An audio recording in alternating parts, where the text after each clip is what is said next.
Don't really need an introduction for a person like Kajal Ben. If you are on YouTube or Facebook or any of the social media, and if you don't get one YouTube video of hers in a day, there is something wrong with the internet facility. Not this generation. They don't know me. Ma'am, you will be surprised. Oh, how sweet is that? You would be surprised when you type on Google just the word marriage and you appear at the top. My God. So we are really glad to have you here. Kajal Ben is a multifaceted personality, lekhak, vakta, scriptwriter. She has 56 books to her credit, lot of literary work done, lot of sharing done at different platforms by way of her articles, essays. But Kajal Ben, what I like the most about you is you are the one bold and beautiful as an orator. Beautiful sounds good. Bold, we'll decide in a while. I am confident people would say that, and believe me friends, she is somebody to learn from as to how to stand for your own views wherever that you are. You're most welcome to our team. I would request Hiten Bhai and Neeta Ben to please come forward and felicitate Kajal Ben for being here with us. She's traveled all the way from Bhuj early morning to be with us here. Yeah, Dhiren Bhai and Hiten Bhai and Neeta Ben and Divya Ben.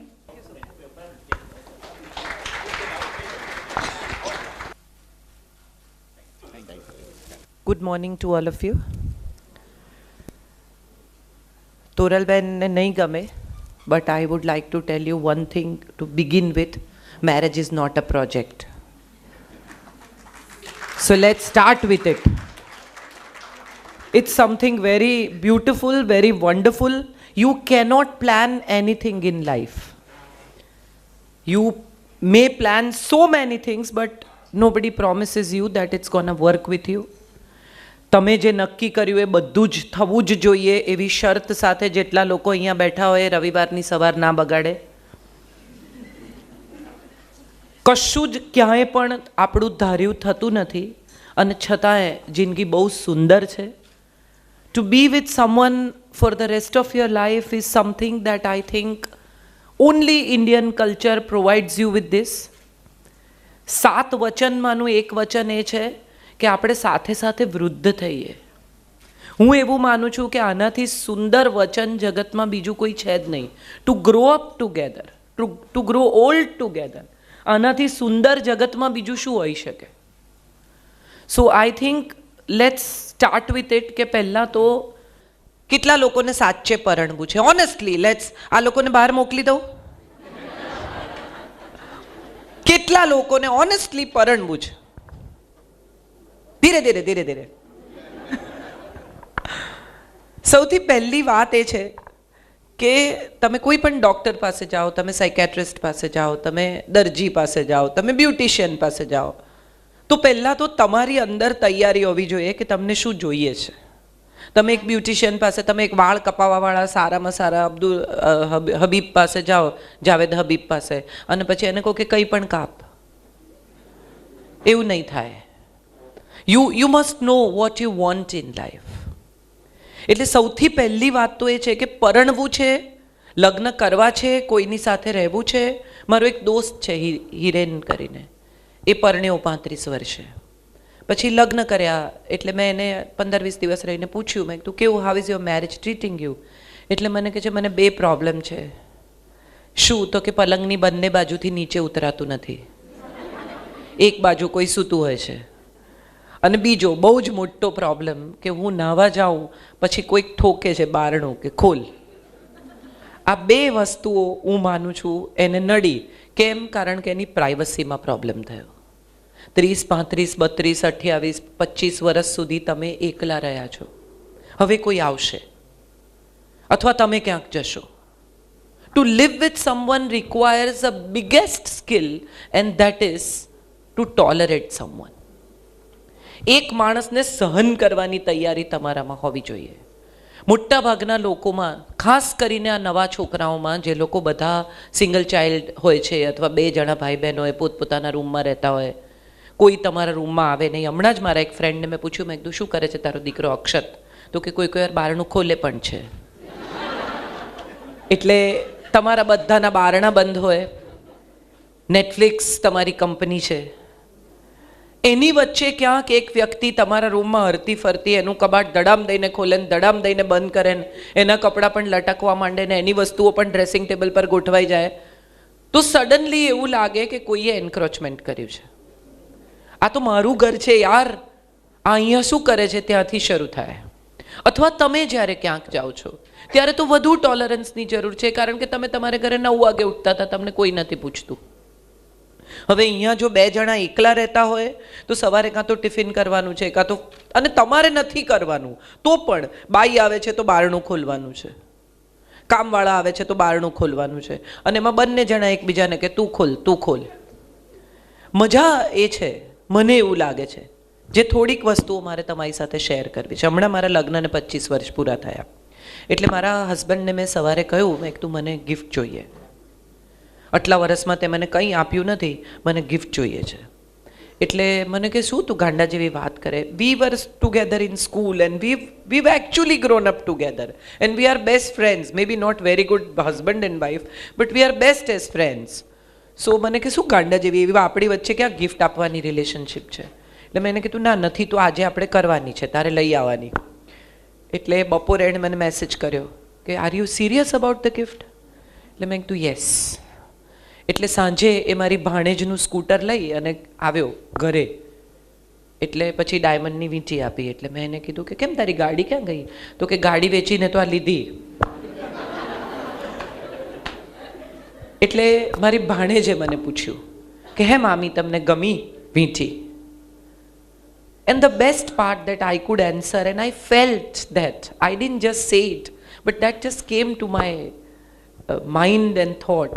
મેં મારી ભાણેજને કહ્યું, મેં કીધું વીંટી કેવી છે ને એ બિલકુલ નકામી ચીજ છે, એને 25 વર્ષે મારી આંગળીનું માપ યાદ છે ને મોટી વાત છે.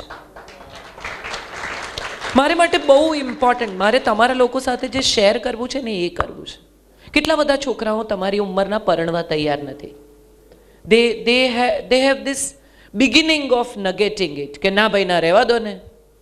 પછી લિવ ઇન, તોરલબેને કહ્યું એમ, એ આવે. લિવ ઇનમાં પણ કોઈ સાથે રહેશે, તમારા જ ઘરમાં તમારા જ રૂમમાં રહેશે જ ને લિવ ઇનમાં. તમે એવું તો નહીં કહી શકો કે તું તારે ઘેર રહે હું મારે ઘેર રહું ને આપણે લિવ ઇનમાં રહીએ. So in that case, when two people live together, similar things are going to come whether you get married or you don't. Only legal things come in. કે છૂટા પડવું હોય તો તમે બેગ ઉંચકીને ચાલવા માંડો, અને પેલામાં તમારે છૂટા પડવું હોય તો તમારે લીગલ ફોર્મેલિટીઝમાંથી પસાર થવું પડે. સવાલ એ છે કે લગ્ન કેમ કરવા જોઈએ, એ મારે તમારી સાથે પહેલાં તો શેર કરવું છે. કેમ પરણવું જોઈએ?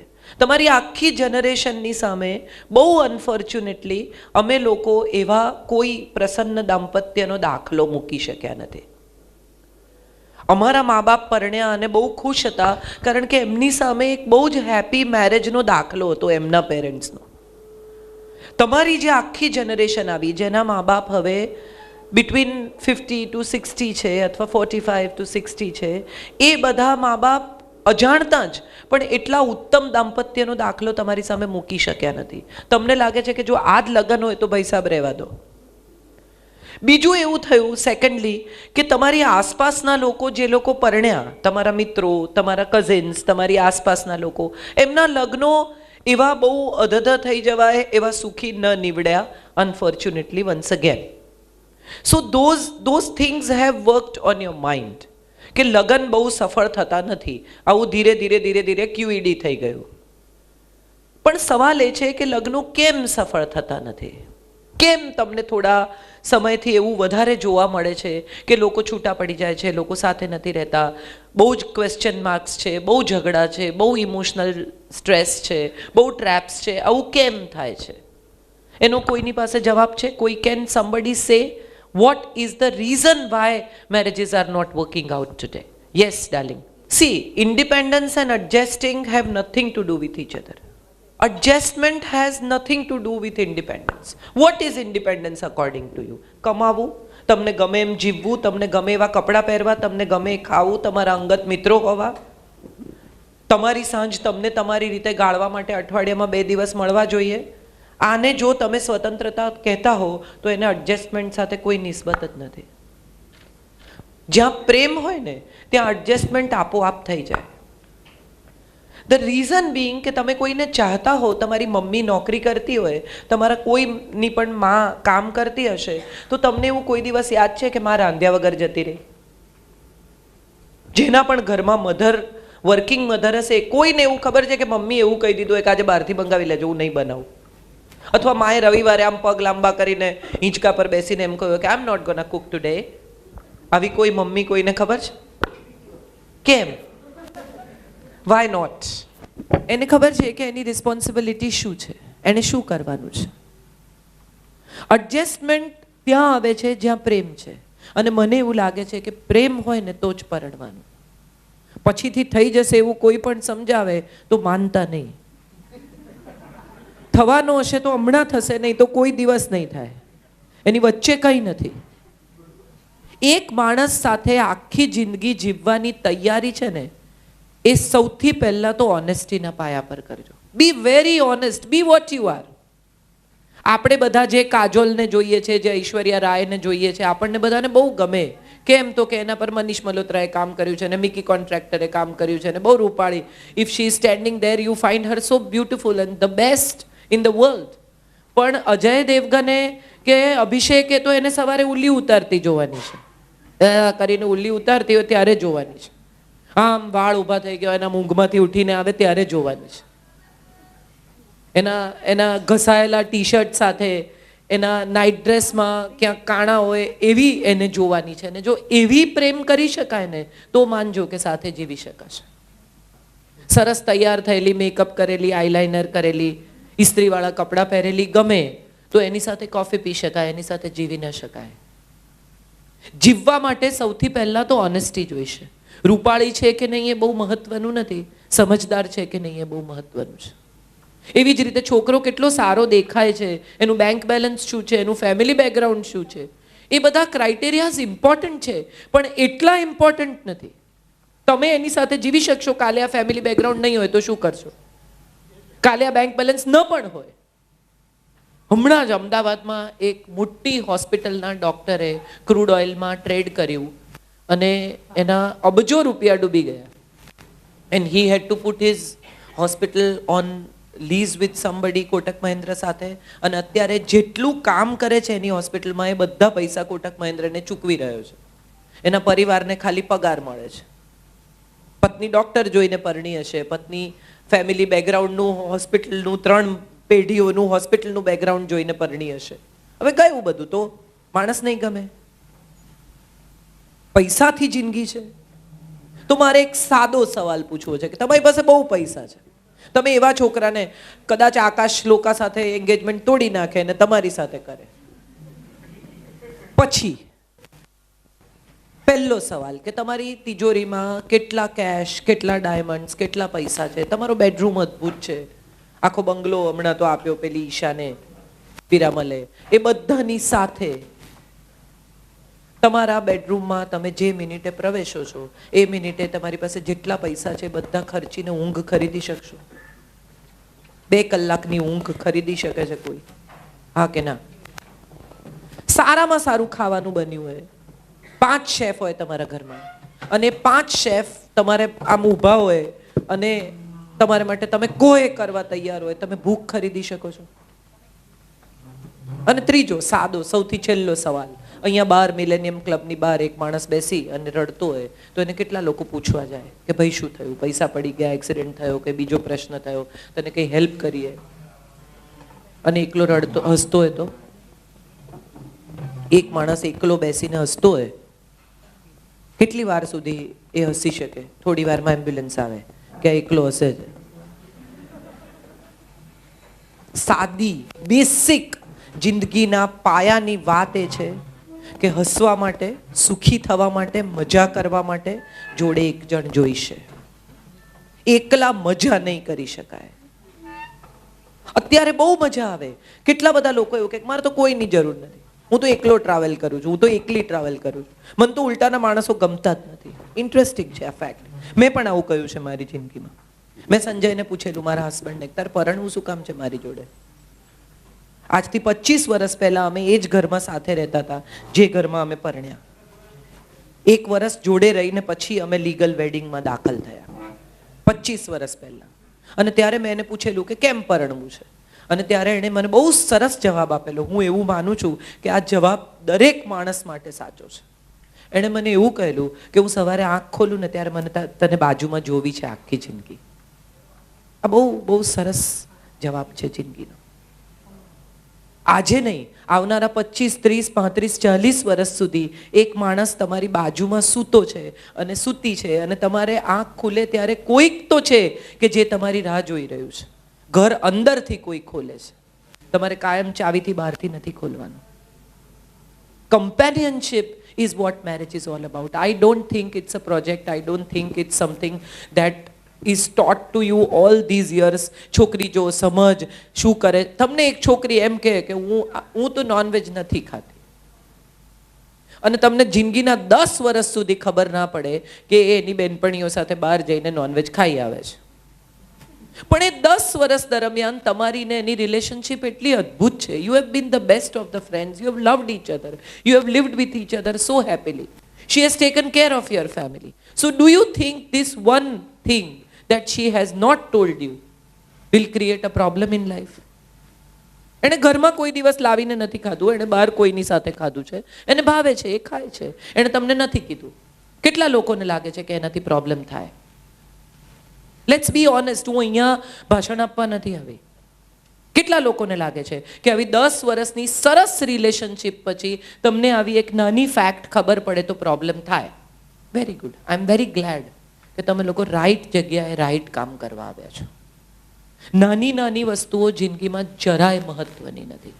આપણા બધાનો પ્રોબ્લેમ એ છે કે આપણે એટલી નાની વસ્તુને એટલી મોટી કરીએ છીએ કે સમય જતાં આપણને ખબર જ નથી પડતી કે પ્રેમની આગળ એ નાની વસ્તુ એટલી મોટી થઈ ગઈ. તમે 10 પૈસાનો, હવે તો 10 પૈસા નથી મળતા, 1 રૂપિયાનો સિક્કો આમ સૂરજની પાસે રાખો ને આમ, તો તમને સૂરજ દેખાય. પણ એને તમે આંખની પાસે લઈ આવો ને તો સૂરજને પણ ઢાંકી શકે. એને તમારે ક્યાંથી જોવી છે એ બહુ અગત્યની વાત છે. મને, હું એવું માનું છું, હું બહુ ઇન્ડિપેન્ડન્ટ છું. મેં કોઈને ઘરમાં ક્યારેય પૂછ્યું નથી. ધીસ ઇઝ ફોર યુ કે હું જાઉં, હું મારા ઘરમાં અનાઉન્સમેન્ટ કરું છું કે હું શનિવારે ભુજ છું, રવિવારે મુંબઈ છું, સોમવારે અહીંયા છું, મંગળવારે અહીંયા છું, હું બુધવારે ઘેર આવીશ. અને આ હું માનું છું છેલ્લા 10 વર્ષથી મારા ઘરનું રૂટીન છે. પણ હું જ્યાં હોઉં ત્યાંથી મારા ઘરનું મેનુ હું સેટ કરું છું કે આજે શું બનશે, ઘરમાં શું નથી એ મને હું જ્યાં હોઉં ત્યાંથી ખબર હોય છે. ઇન્ડિપેન્ડન્સને એડજસ્ટમેન્ટ સાથે કોઈ નિસ્બત નથી. એડજસ્ટમેન્ટને રિસ્પોન્સિબિલિટી સાથે નિસ્બત છે. અને 2 લોકો જ્યારે સાથે જીવવાનું નક્કી કરે ને ત્યારે બંનેની એકબીજા સાથે રિસ્પોન્સિબિલિટી છે. હમણાં થોડા દિવસ પહેલા હું હૈદરાબાદથી આવતી હતી અને એક couple, young couple with a little child and a very little child, એવા 2 જણા, એક ટોડલર ને એક એકદમ ટાઇની બેબી, એ લોકો ચઢ્યા. અને પતિ પત્ની એરપોર્ટ પર સાથે હતા અને પછી પત્ની પાછળ જઈને નાનું બેબી લઈને સૂઈ ગઈ અને પતિએ અહીંયા આગળ ફર્સ્ટ રોમાં, સેકન્ડ રોમાં 2.5 કલાક સુધી બચ્ચાને એન્ટરટેન કર્યું. એને કોઈ રીતે પાછળ જવા ના દે. પેલું આમ પાછળ જુએ એટલે એને વળી કંઈક બીજી વાતમાં પાડે. 2.5 કલાક પેલી એની વાઈફ ઊંઘી ને લોકો નીચે ઉતરતા હતા. ત્યારે મેં પેલા ભાઈને કહ્યું, મેં કીધું you are a wonderful father, I must tell you. એટલે એણે કહ્યું કે wonderful mother hasn't slept for 3 days. આપણને ખબર નથી, આપણને એવું લાગે કે એણે 2.5 કલાક રાખ્યું છોકરું, પણ પેલી સ્ત્રી છેલ્લા 3 દિવસથી રાત દિવસ નથી સૂતી. So there is a little responsibility કે ચાલ ફ્લાઇટમાં તું સૂઈ જા. અને એટલું કરવામાં તમે ક્યાંય ઘસાઈ નથી જતા. 2 લોકો જ્યારે સાથે, તમે સાદા તમારા રૂમમેટ સાથે હોસ્ટેલમાં રહ્યા હશો, તમે કેટલા એડજસ્ટમેન્ટ કરો છો? તમે કોઈને ઘરે રહેવા જાઓ છો, મામાને ત્યાં, કાકાને ત્યાં, તો તમારે ધાર્યા પ્રમાણે કંઈ થતું નથી. બધું તમને જેવું જોઈએ એવું મળતું નથી. તો જે વ્યક્તિની સાથે તમે લગ્ન કરો છો એની સાથે એવો આગ્રહ કેમ કે હું કહું એમ જ થવું જોઈએ? બંને પક્ષે છે આ કોઈ એક વ્યક્તિની વાત નથી. હવે તો દીકરીઓ પણ એવી રીતે ઉછરી રહી છે, ભણેલી છે, કમાય છે, તો બધી દીકરીઓને એમ લાગે છે કે હું શું કામ એડજસ્ટ કરું. ઘણા બધા લોકો મારે ત્યાં આવે છે અને પછી ત્યારે મને પૂછે કે હું કેમ એડજસ્ટ કરું. એનો મારી પાસે બહુ સિમ્પલ જવાબ છે. તમે ડૉક્ટરને ત્યાં જાઓ, તમને પ્રિસ્ક્રિપ્શન લખી આપે અને તમે એને 500 રૂપિયા આપીને 2000 રૂપિયા આપીને એમ કહો કે તમે જ ખાજો, તો શું થાય? તમે સાજા થાઓ? જેને સુખી થવું હોય ને એણે પોતે મહેનત કરવી પડે. બીજું કોઈ કરશે ને તમે સુખી થશો, આ વિચાર ભૂલી જજો. Somebody else will make you happy. That will never happen. One of my novels, એક સાંજને સરનામે, એમાં એક છોકરો આવી રીતે છોકરીને મા બાપને મળવા જાય છે અને છોકરીના મા બાપ પૂછે છે કે તું એને સુખી કરીશ ને? અને ત્યારે છોકરો જવાબ આપે છે કે હું એને માટે સંપત્તિ ખરીદીશ, હું એને માન આપીશ, હું એને પ્રેમ કરીશ, હું એને સલામતી પણ આપીશ, હું એની સાથે એડજસ્ટ પણ કરીશ. સુખી એને જાતે થવું પડશે. તમને કોઈ સુખી નહીં કરી શકે, કારણ કે ગમે તેટલું મળે પછી પણ દુઃખી થવાનું તમે નક્કી કર્યું હોય તો કોઈ આવીને તમને મજા નહીં કરાવે. આપણે બધા અજાણતા જેવી દુનિયામાં દાખલ થઈ ગયા છીએ કે આપણે બીજા લોકો સાથે કમ્પેર કરીએ છીએ આપણી જિંદગી. અને જે હું માનું છું બધાનો યુનેનિમસલી પ્રોબ્લેમ છે. આના ઘરમાં આમ છે, મારા ઘરમાં નથી. પેલાના ઘરમાં આમ છે, આના ઘરમાં આમ છે. જ્યારે તમે પેરેન્ટ્સ જોડે રહો છો, તમારા ઘરમાં એક છોકરી પરણીને આવે છે, તમે વિચાર કરો એ કોને પરણીને આવી છે? તમારા મા બાપને? એ તમને પરણીને આવી છે, એણે તમને જોયા છે. મા બાપનો ભાગ 5, 10, 15% હશે, પણ what she has decided is to live with you. So the biggest responsibility is to give her an environment where she can live with you. I am not saying કે તમારા પેરેન્ટ્સને તમે એમ કહી દો કે ના આવું નહીં કહેવાનું, આવું નહીં કરવાનું. પણ જ્યારે આવા કોઈ પણ સંઘર્ષ, અને થાય જ, કોઈ, હું નથી માનતી કે કોઈ ઘર એવું છે કે જેમાં એક નવી આવેલી વ્યક્તિ ઇમિડિયેટલી 5 જ મિનિટમાં એડજસ્ટ થઈ જાય ને એવું લાગે કે જાણે 25 વર્ષથી રહે છે.